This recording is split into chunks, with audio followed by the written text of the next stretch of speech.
تو میں نے اپنے جو بڑے ہیں میری والدہ کے پاؤں میں آ گئے. تو میری والدہ نے یہ کہا ہے کہ میں نے آپ کو بڑے پیار سے پالا ہے, والد صاحب تمہارے 23 سال ہو گئے فوت ہوئے, تو میں نہیں چاہتی کہ پورے ملک میں دوبارہ کوئی فساد کھڑا ہو. ان کے بھی چاہنے والے ہیں, میرے بھی چاہنے والے ہیں, تو میں نے اپنے ملک کی خاطر اور اپنے چاہنے والوں کو یہ بتلا دیا ہے کہ جن کو آپ نے نشاندہی کی تھی اس کو میں نے اپنے گھر میں بلا لیا. اچھا, آپ نے پریس کانفرنس میں فرمایا تھا کہ صاف کاغذ پہ آپ کے سائن لیے گئے تھے.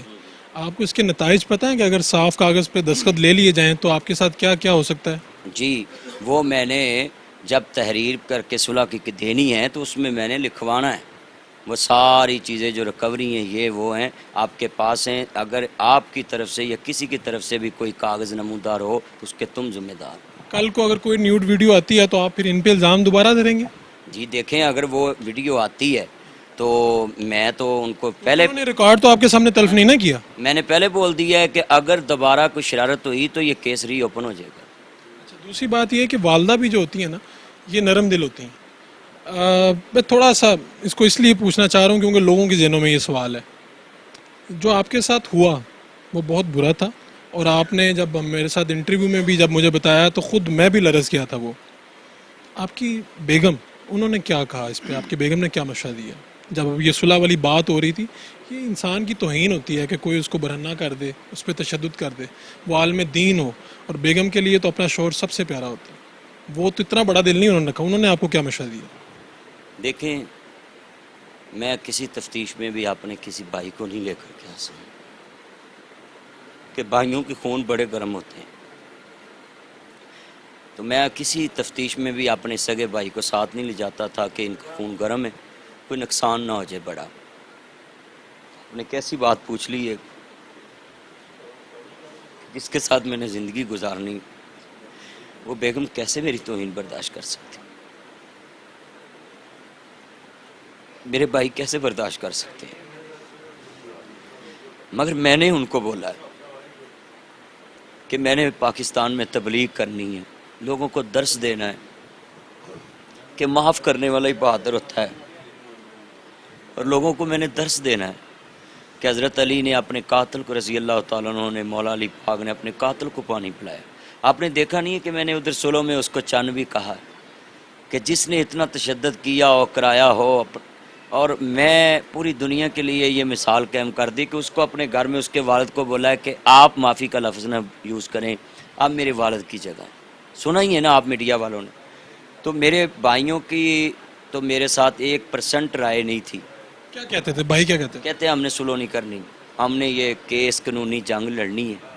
اور جب یہ جتنے میرے دوست عارف کولی صاحب ہو گئے ہیں, یہ سارے انہوں نے بولا کہ مدنی صاحب قتلوں کی صلح ہو جاتی ہے, تو آپ عالم میں لوگوں کو کہتے ہیں کہ قتلوں کی صلح کر لیں, طلاقوں کی صلح کراتے ہیں. تو آج آپ پہ وقت آیا تو بہت بڑا امتحان ہے کہ آپ تقریروں میں کیا کریں گے کہ آپ کے پاس لوگ معافی مانگنے آئے تو آپ نے معاف نہیں کیا, تو کیسے آپ لوگوں کو بیان کریں گے؟ آپ کی والدہ نے آپ کے بھائیوں کو سمجھایا ہوگا, کس طرح سے سمجھایا؟ وہ پھر اس لیے سمجھایا کہ میں نے آپ کو بڑی محنت سے پالا ہے, تو میں نہیں چاہتی کہ میرے بچے اس جنگ و جدل میں ضائع ہوں, تو لہٰذا آپ میری طرف دیکھیں. تو میری ماں نے ان کو بھی بولا, خطیب صاحب کو, کہ میں آپ کو بچہ سمجھ کے جو ہے نا پیار دے رہی ہوں, جس کے بچے کے ساتھ ایسا ہو وہ ایسے مائیں برداشت نہیں کرتی. تو انہوں نے بولا کہ ہم ساری زندگی آپ کے بیٹے ہیں. یہ سب جو پارٹی صلح کرنے آئی تھی نا, ان کے ساتھ کچھ لوگ بھی تھے, کچھ تلخ ہو جاتے تھے, کچھ عجیب سی باتیں کرتے تھے. کہیں ایسا تو نہیں ہے کہ کہیں نہ کہیں کوئی خوف کا, کوئی ڈر کا کوئی ایسا سلسلہ رہ گیا, یا آپ کی والدہ کی جو آپ جذبات میں آ گئے ہیں, تھوڑا سا کہیں خوف غالب نظر آتا ہے کہیں نہ کہیں؟ میری بات سنیں, اگر خوف آنا ہوتا نا مجھے, میں 16 مارچ کے بعد جب سے یہ حادثہ ہوا, میں اپنے آپ کو گھر میں کہہ دیا تھا کہ میں ایک زندہ لاش ہوں جب تک مجھے انصاف نہیں ملتا. میں نے پریس کانفرنس کی تھی تو ایک دلیر بن کے کی تھی نا. تو آپ کو پتہ ہے کہ ہر کیس کا منطقی انجام کیا ہوتا ہے, یا صلح ہوتی ہے یا آگے گڑبڑ شروع ہو جاتی ہے, آگے قتل و غارت شروع ہو جاتی ہے.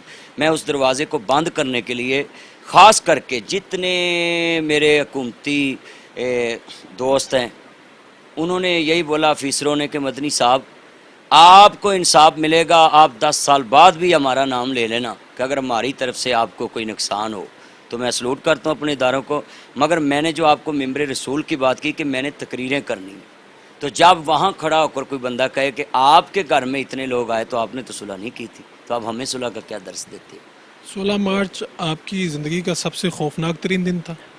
وہ دن تو میں کبھی بھولوں گا نہیں. اور اس کے بعد میں نے ایک فیصلہ کر لیا ہے کہ وہ فیصلہ یہ کیا ہے کہ میں اس دن کے بعد کوئی دیکھا میری گاڑی کے ساتھ کوئی گن مین کو ڈالا کہ جو میرا اللہ ان کے ہاتھوں سے بچا کر مجھے گھر پہنچا سکتا ہے، آپ کے سامنے ادھر آج بٹھا سکتا ہے. ساری زندگی میری حفاظت اللہ کے پاس ہے.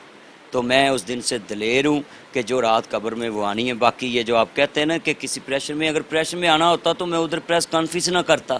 اور پھر 4 بندے ان کے اندر ہیں اور شناخت پریڈ میں نے کر دی ہے، وہ شناخت کی ہے میں نے 40 لوگوں میں سے کھڑے کر کے شناخت کی. آپ خوف میں نہیں ہیں، لیکن ایک بات لوگ کہہ رہے ہیں کہ جو پیر حق خطیب صاحب ہیں یہ وزیر اعلیٰ عثمان بزدار کے بھی جاننے والے ہیں، سی ایم ہاؤس میں ملاقاتیں کرتے ہیں، یہ وزراء کے بھی دوست ہیں. تو کہیں نہ کہیں کئی دوستوں نے، جو دانشمند دوست ہیں آپ کے، انہوں نے آپ کو سمجھایا تو ہوگا کہ یار یہ تگڑے لوگ ہیں. بات سنیں، مجھے کسی نے آج تک یہ کال نہیں کی کہ وہ بڑے بااثر ہیں. سب سے زیادہ بااثر انسان وہ ہوتا ہے جس کے ساتھ اللہ ہو، اس کے بعد آپ جیسے صحافی آواز بلند کرنے والے ہوں، اور یوٹیوبر پہ میرے چند اور فیس بک پہ ٹک ٹاک پہ ان لوگوں نے مجبور کر دیا. دیکھ لیں آج تک ان لوگوں نے کیا کیا فیس بک پہ ویڈیو بنائی. تو میں نے تو آج تک نہیں نا کوئی اپنی زبان سے کوئی متشدد لفظ نکالا. تو یہ میری محبت ہے لوگوں سے، لوگوں کی میرے سے محبت ہے. میں ساری زندگی ان کا بھی مشکور رہوں گا اور صحافی برادری کا بھی. باقی کوئی پریشر اگر لینا ہوتا تو ادھر ایس پی صاحب جتنی تفتیشیں ہوئی ہیں میں جاتا نہیں رہا ہوں. مدنی صاحب یہ سوال میں آپ سے اس لیے پوچھ رہا ہوں کہ اگلی پارٹی نے ہمارے سے یہاں سے بات کرنے سے روک دیا ہمیں، انہوں نے ہمارے ساتھ بات نہیں کی. اور پہلی بات ہمیں یہ پتہ چلی کہ وہ صرف انگلش میں بات کرتے ہیں. تو آپ سے جب صلح کرنے آئے تھے یا اس سے پہلے بات کرنے آئے تھے، اردو کا کوئی لفظ نہیں آپ نے ان سے سنا، صرف ان کو انگلش آتی ہے؟ دیکھیں جو ملزم ہوتا ہے نا وہ نہیں صلح میں پہلے آتا. وہ آپ کو پتہ ہے کہ بیچ میں مڈل مین ہی بات کرتے ہیں. ٹھیک ہے، جب بھی ملاقات ہوئی بھی کوئی ملاقات ہوئی ہے میری ملا سے نہیں، اس کے والد صاحب جو ہے نا وہ عارف کوہلی صاحب جو سرگودا میں میرے دوست ہیں، سیاسی رہنما ہیں، ان کے ذریعے انہوں نے بولا کہ آپ ان کی والدہ کے، تو وہ عصمت اللہ صاحب جو ہے نا میری والدہ کے پاس ہے. تو کوہلی صاحب سے آپ نے پوچھا کہ ان کو انگلش ہی آتی ہے صرف؟ نہیں، میں نے پھر ان کو بولا کہ یہ پنجابی میں اردو میں میرے بات ادھر بات کرتے رہیں تو اب بھی کریں. آپ کے ساتھ کرتے تھے ادھر جو واٹس ایپ پہ بات کی تھی میرے ساتھ تو انگلش پہ بات ہی نہیں کرتے تھے. اردو اور پنجابی میں؟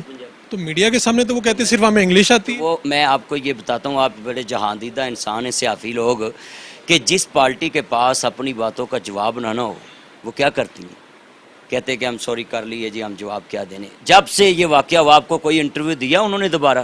جب پریس کانفرنس انہوں نے کر لی، یہ پوری دنیا کے لیے مثال ہے کہ انہوں نے کوئی دوبارہ انٹرویو نہیں دیا، اور بلکہ سما پہ انہوں نے بلایا تو نہیں آئے کسی بھی جگہ بھی پہ. آپ کے پاس بھی یہاں باہر بھی پریس کانفرنس جو آپ کے سین میں ہوئی ہے، اس میں بھی انہوں نے یہ ریکارڈ پر نہیں لائے کہ انہوں نے جو الزام لگایا تھا کہ ان کی بہن کے ساتھ زیادتی کرنے کی کوشش کی گئی تھی آپ کی جانب سے، وہ الزام غلط تھا. نہ یہ کسی کورٹ میں ثابت ہوا ہے، نہ یہ کسی تھانے کے ریکارڈ میں آیا ہے. دیکھیں وہ نیازی صاحب جب بات شروع کی، انہوں نے، ان کے والد صاحب نے، آپ نے نگنٹ نہیں کیا. انہوں نے بولا کہ جو الزام، جو زیادتیاں، یہ الزام لگانا زیادتی ہے نا، جتنے الزام انہوں نے میرے پہ لگائے انہوں نے بولا ہم ساری زیادتیوں کی معافی مانگتے ہیں. نیازی صاحب نے کہا. نہیں، ان کے والد صاحب نے بولا. ان کے والد صاحب نے آپ کے سامنے کہا آپ ساتویں میرے بیٹے ہیں، تو بولیں جس کو ساتواں بیٹا کہتا ہے تو وہ کوئی برداشت کرتا ہے کہ میری بیٹی سے اس نے ایسے شرارت کی ہو؟ تو وہ ساری دنیا کو پتہ چل گیا کہ وہ میں تو کسی کو ملا ہی نہیں ادھر، ثابت نہیں کر سکے وہ پولیس میں. ان کی کوئی ایف آئی آر ہوئی ہے؟ کوئی ان کی درخواست ایکسیپٹ ہوئی ہے؟ کوئی نہیں ہوئی. انہوں نے آج تک یہ کسی میڈیا کو نہیں بتانا چاہا، آج تک کوئی انٹرویو نہیں ہوا. آپ نے ان کی پریس کانفرنس دیکھی جس میں انہوں نے قرآن اٹھا کے کہا کہ ہماری بہن کے ساتھ زیادتی کی کوشش کی گئی؟ تو اس کے بعد دیکھیں وہ، اس کے بعد جتنے فورموں پہ انہوں نے کوئی جواب دیا ہے، کوئی تھینٹک دلیل لا سکے آپ کے سامنے، کوئی لا سکے؟ آپ لوگوں ان کے گھر تک انٹرویو لینے گئے ہیں، صحافی پہنچے ہیں سبھی، مگر انہوں نے یہ خرم صاحب کہتے بات کرنا بھی پسند نہیں کی. آپ کا جو نقصان ہوا تھا وہاں پر آپ کے موبائل لے لیے گئے تھے، یوٹیوب چینلز، یہ وہ، تو کیا آپ نے صلح کرتے وقت وہ واپس لی ہیں چیزیں ساری؟ آپ کو پتہ ہے کہ پاکستان میں جب انسان پھنسنا لگے تو یہ لوگ کم ظرف ہوتے ہیں جو عورتوں کا استعمال کرتے ہیں، یہ بڑے لوگوں کی نشانی نہیں ہوتی. تو یہ میں آپ پیغام دیتا ہوں پوری دنیا کو آپ کے ذریعے کہ خدا لا کسی سچے انسان کو جھوٹا کرنے کے لیے عورتوں کا استعمال مت کریں، وہ سبھی کی بہنیں ہوتی ہیں۔ میں تقریروں میں بولتا ہوں کل تی کافر دی ہوئے تی مسلم دی ہوئے تیاں سب دیاں سانجیاں ہوندیاں نے، وہ اج بھی وہی بہن میری بیٹی بھی ہے، میری بہن بھی ہے تے ساڈی ماں بھی ہے۔ ਤੁਸੀਂ ਅੱਜ ਤੱਕ ਉਹਨਾਂ ਦੇ ਖਾਨਦਾਨ ਦੀ ਕਿਸੇ ਔਰਤ ਨੂੰ ਨਹੀਂ ਮਿਲੇ? ਮੈਂ ਅੱਜ ਤੱਕ ਕਿ ਉਹ WhatsApp ਤੇ ਉਹਦੇ ਨਾਲ ਮੇਰੀ ਗੱਲ ਹੋਈ, ਮੇਰਾ ਉਹਨਾਂ ਦੇ گاؤں ਜਾਂ ਫੋਨ ਤੇ ਰਾਬਤਾ ਕੁਝ ਸਾਬਤ ਕਰ ਦੇ, ਮੈਂ ਬੈਤੁੱਲਾ ਚ ਗਲਾਫ ਪਕੜ ਕੇ ਵੀ ਕਹਿ ਸਕਦਾ ਹੈ ਕਿ ਮੈਂ ਅੱਜ ਤੱਕ ਦੇਖਣਾ ਕੀ, ਮਿਲਣਾ ਕੀ, ਬੋਲਣਾ ਕੀ, WhatsApp ਦੇ ਉੱਤੇ ਮੇਰੀ ਜਿਹੜੀ ਗੱਲ ਹੋਈ ਹੈ انشاءاللہ آخری عمر بڑھاپے تک اللہ میری یادداشت رکھے، جو لفظ میں نے آج بیان کیے ہیں FIR میں وہ تب بھی بیان کریں۔ علامہ ناصر مدنی صاحب اس پارٹی کو جنہوں نے ان کے ساتھ زیادتی کی، تشدد کیا، یہاں تک کہ ان کے اوپر ایک الزام لگایا عورت کا، ان کو اس کے دل سے معاف کر چکے ہیں، کیا میں درست کہہ رہا ہوں؟ جی بالکل، میں نے جو شرائط ان کو منوائی ہیں کہ اگر زندگی میں دوبارہ یہ شرط پھوٹی تو میں یہ کیس بھی ری اوپن کروں گا، اور اب تک جب تک وہ اپنی صلح پہ قائم رکھیں اپنے آپ کو، میں نے ان کو صدقے دل سے معاف کیا اور وہ اسوہ رسول پہ عمل کر کے معاف یہ سب قانون پتہ کیا ہے کہ یہ جو لوگ آپ کے پاس آئے تھے ان میں سے آدھے نیشنلٹی ہولڈر ہیں، یہ باہر جائیں گے، باہر جا کے آپ کی ویڈیو لگا دیں گے نیوڈ، آپ کیا کر لیں گے؟ دیکھیں کہاں پر کیس ری اوپن کریں گے؟ جی دیکھیں، میں اپنے ملک میں اس مسئلے کو یہ شرط رکھی ہے ان کے اوپر، جو بیچ میں گرنٹڈ ہیں لوگ وہ لکھ کے دیں گے، وہ میں اپنے اداروں کے پاس وہ کاغذ پہنچاؤں گا، وہ ریکارڈ کا حصہ بناؤں گا جس میں یہ لکھیں گے کہ آئندہ کوئی ویڈیو یا اس طرح کی کوئی بات منظر عام پہ آئے تو ہم اس کے ذمہ دار ہیں، وہ ذمہ دار جو بیچ میں پڑے ہیں ان کے سین ہوں گے اس میں۔ تو سنا ہے پیر صاحب جب گاڑی میں سوار ہو رہے تھے تو انہوں نے یہاں پر آپ کے گھر میں کوئی ایک دو افراد کو پھونک ماری؟ نہیں، وہ دروازے پہ جاتے نا تو وہ کسی نے کہا میں خصوصی دم کر دے، وہ جو کہتے ہیں وہ شف والا؟ ہاں، تو وہ انہوں نے پھر کر دیا۔ آپ کو دیکھا آپ نے ان کے سامنے؟ میں نے کچھ نہیں دیکھا، پوچھا بھی نہیں ان سے کہ جن کو حرام آیا کہ نہیں؟ نہیں میں کو پوچھوں نہ مجھے پتہ ہے، میں پوچھتا ہوں۔ ٹھیک ہے مدنی صاحب، اب یہ کہ آپ لوگوں کو یہ میسج دے رہے ہیں کہ اگر اس طرح کا کوئی مسئلہ ہو جائے تو بڑا دل کر کے معاف کر دینا چاہیے؟ پہلے تو جب آپ کے ساتھ کوئی اس طرح کا مسئلہ ہو تو آپ پوری دنیا کے سامنے کھڑے ہو جائیں اور اپنے دشمن کو بتا دیں کہ ہم ظلم برداشت نہیں کر سکتے، عزت کی زندگی جینا چاہتے ہیں۔ تو آپ کو کوئی بلیک میل کرنا چاہے تو ساری زندگی بلیک میل مت ہونا۔ تو دوسرا، جب پوری دنیا پہ ان کو انصاف کے کٹہرے میں کھڑا کر دیں، میں نے ان کے 4 بندے اندر ہیں اور شناخت پریڈ بھی کر دی ہے، اور میں نے قانون کے ساتھ نہیں چھوڑا، میں پیچھے رہا ہوں۔